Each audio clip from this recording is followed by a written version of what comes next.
Paulette Bernard here from the 65th Force Support Squadron, and welcome to Lajes Now. And today we're coming to you from the beautiful Warrior Park just outside the Torque.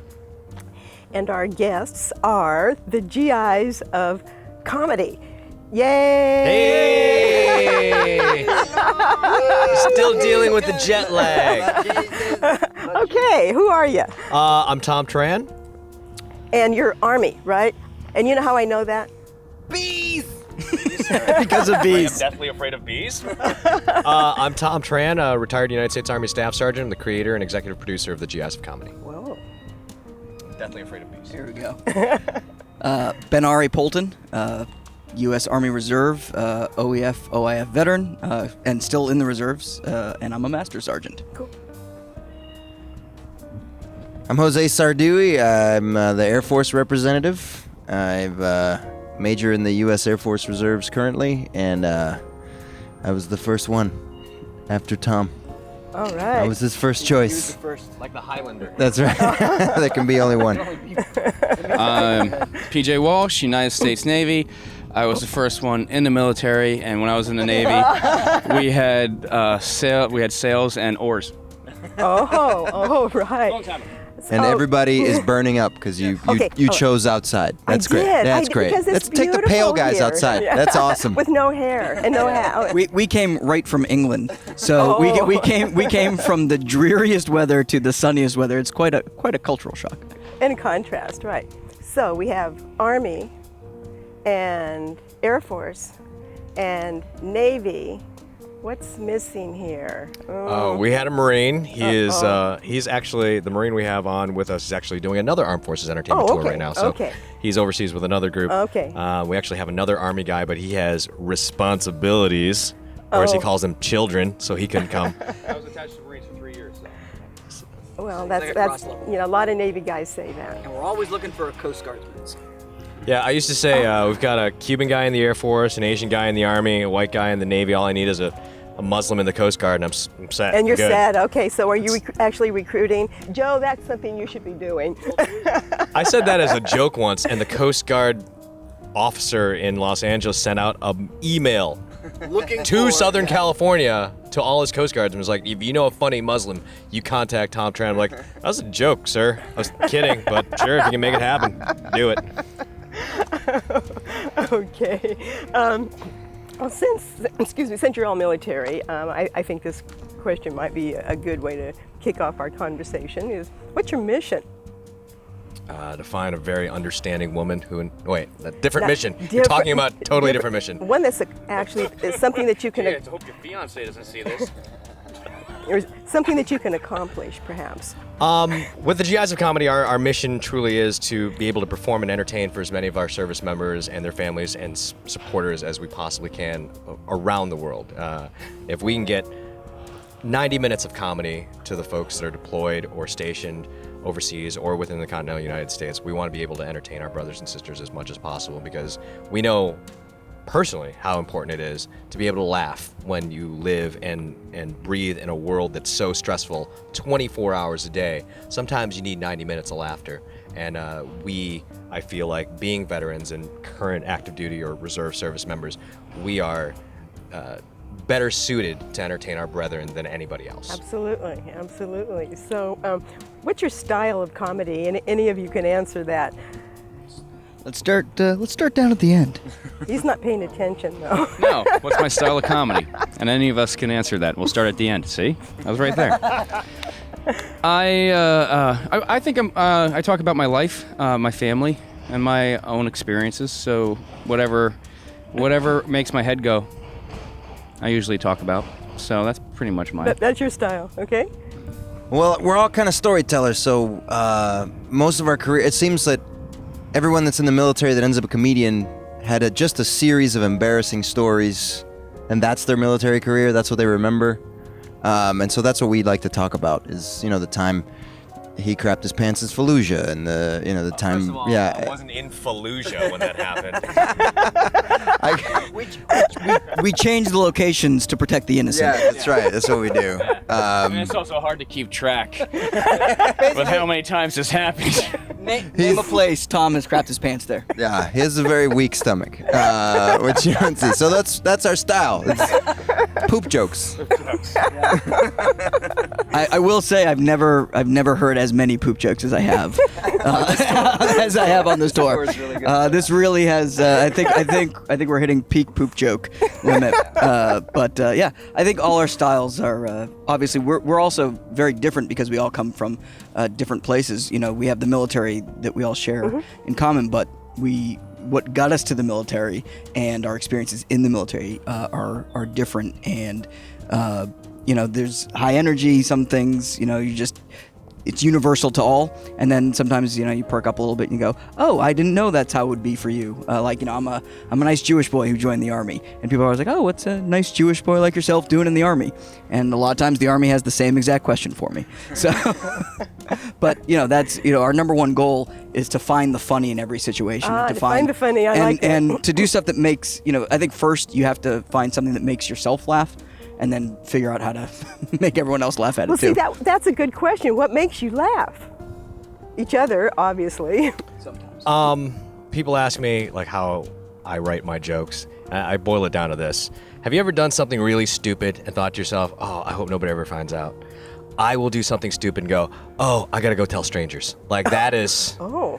Like, I find the funny in the ridiculous. I mean, the first thing I remember making me laugh and consciously thinking about it was a Tom and Jerry cartoon that, like, I was watching the cartoon and the joke was leading me down one way and my brain was going, here it comes, and it just turned a complete opposite direction. I was like, that is hysterical because I wasn't expecting it. And that's weird for, like, a 22-year-old, you know, watching that, babysitting his niece. But I found it. I found that place in me. Thank you, Tom and Jerry.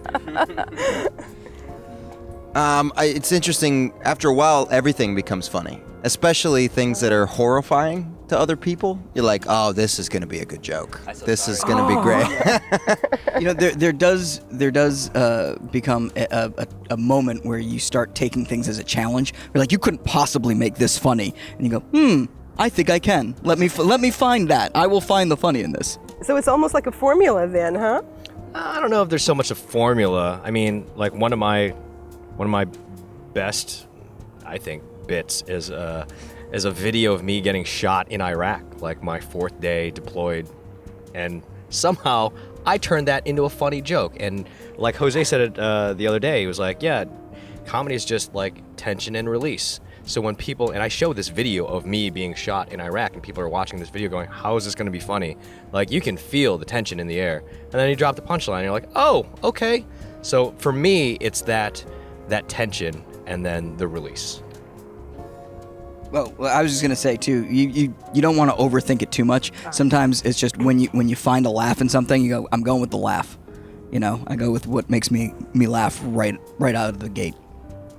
Like, think about it. If a comedian is in a hostage situation at a bank, he will be like, I really gotta pee right now. That's what's important to me. Is I gotta take a leak. I should have gone before the hostage situation. Now I'm being held hostage. Now I'm a hostage. Who knows what I'm gonna Man, I'm gonna have to pee my pants and be a hostage. In front of everyone. Everyone's gonna remember that. And now these people are going to know that I have a bladder of 5-year-old.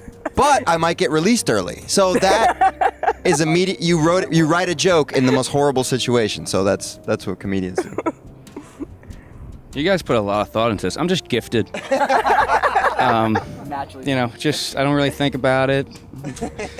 Came out cracking jokes right out. The doctor, as soon as I was born in New York, was just like, dude, you should be a comedian. That's what he said to me. Before people said two. We're way ahead of our time. No, to me, comedy is a survival mechanism. You know, that's what it is. It's I was dyslexic as a kid, and I used to just make up stories so I didn't have to do, like, whenever they called on me. So I just make stories up. I'd make them up when I was a kid. Now I lived long enough that I have them. So, you know, to me, it's always a way. Comics they never feel normal. You know, even when we get together, you kind of have, if we're at a party and we didn't know each other, there could be 200 people at a party. We would gather somehow together. Somehow in the corner as comedians, we gather together and we'd be like, what is wrong with these people? And just start ripping away. Because someone else noticed. Yeah, because we're so, like, you know, I call comedy the big hug. Like we want to be hugged, But not in a really creepy bad. way. Not in a creepy way. No, but no. It's the hug goes like that. We want to be hugged really bad, and then we get hugged, and then we're hugged for about 10 seconds. You're like, oh, why are you hugging me so much? Oh, good. You're like, it's just this need that we have to survive. So how did you find each other? I mean, was it at a party? Craigslist. No. Yeah. It's on Craigslist. I was doing the casual encounters thing and clicked on the wrong button and there. No. I created the group in 2010. I wanted to do something. I wanted to like. What? What did I miss? Casual encounters. Yeah, I know. Yeah, I said it. I don't know what that Circa is. 97. You've been on Craigslist. That's fine. I look for apartments on there. All right.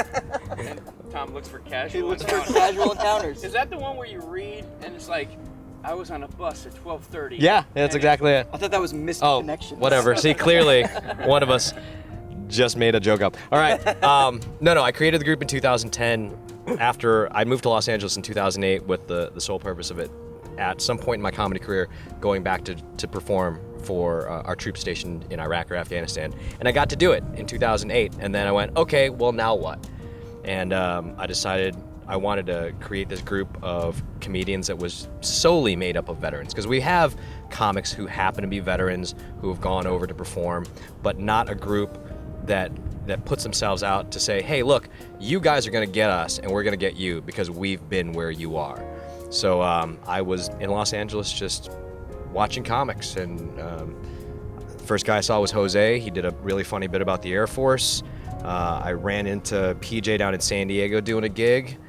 He was in the Navy. Benari, we met through a group called Veterans in Film and Television in Los Angeles, which is just that. It's a group of veterans who work in film and television. Just in case you got a couple of privates out there watching going, I'm not quite sure I understand what this Veterans in Film and Television is. It's a networking group of veterans who and television or comedy. Very but clever. it's weird to have a 4-letter acronym. Is it veterans? Do they work with acrylic? No, in film and television. But can they be vets who work in television and film? Yes. Maybe. Yes, that would work as well. So, I mean, the networking opportunities out in Los Angeles, how I found these guys, and we have several other comics on the tour. We have another comic named Tom Irwin, one of the original members who, like I said, has children who couldn't be on this tour with us because he cares about his kids, which is weird for us as comics.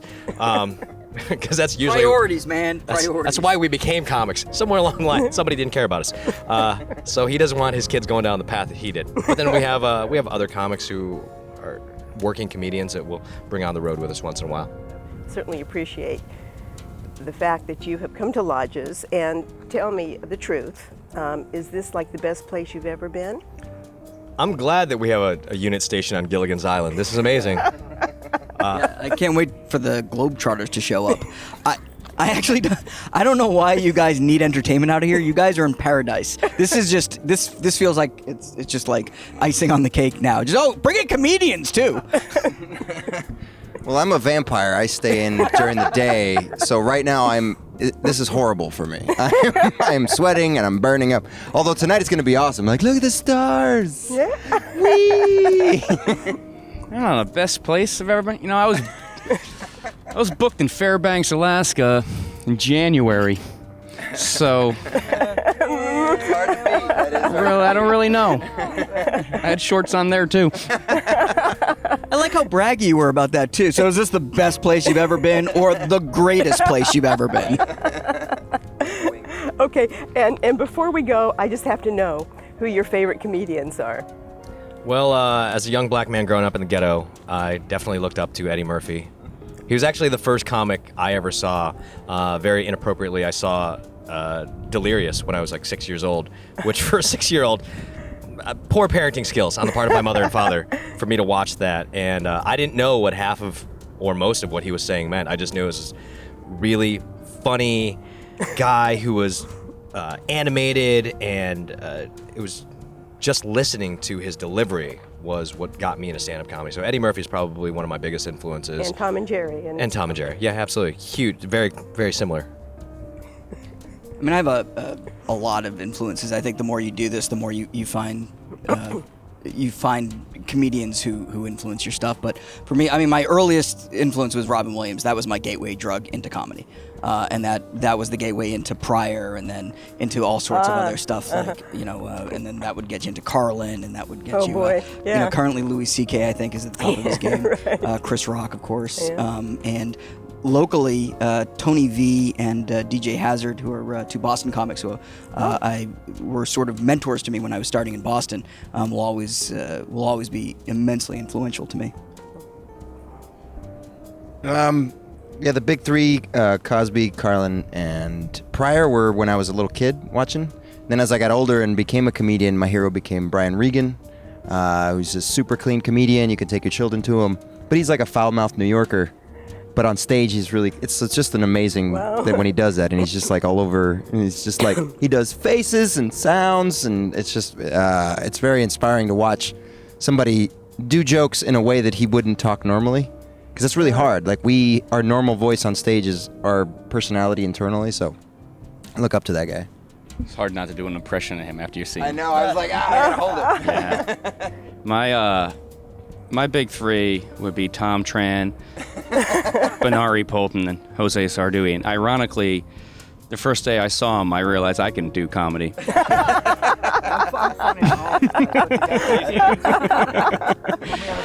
No, for me, Cosby. I mean, it goes to the Mount Rushmore. You got Cosby and Carlin and Richard Pryor, and then for me, big, huge influence was Billy Connolly, the Scottish comedian, and Sinbad. I saw Afro and bell bottoms, and I tried to get a higher butt. That's what I wanted. Like, I just wanted to be Sinbad growing up. So. All right. Well, thank you so much for coming to visit Lajes, and we hope you enjoy your stay, and wherever your careers take you from now on. We totally wish you the absolute best of luck. We're not leaving. No, you guys brought us here. We this figured is this it. is nice. This is it. We're setting up You shop found- here. oh, We're staying. We can help you out with that. You need more Asians, so I thought I'd bring me. Basically, I've tripled the population of Asian people. in this place. Fantastic contribution. I think we're gonna go because The two pale guys are getting the hell out of here Yeah. as soon as possible. 50,000 more freckles have come onto my body during this interview alone. Yeah. We need clouds. We just want clouds. Is that too much to ask for? It's always nice too when you start the interview with the host saying to you, "Are you going to be okay? Are you going to make it through this interview?" Well, I think that you accomplished that. So again, thank you so much. And we have kind of a tradition here at Lajes, and we hope that you join in with us and say, All right, ready? 1, 2, 3, Ciao from the Lajes Now. Shade. Shade. All right.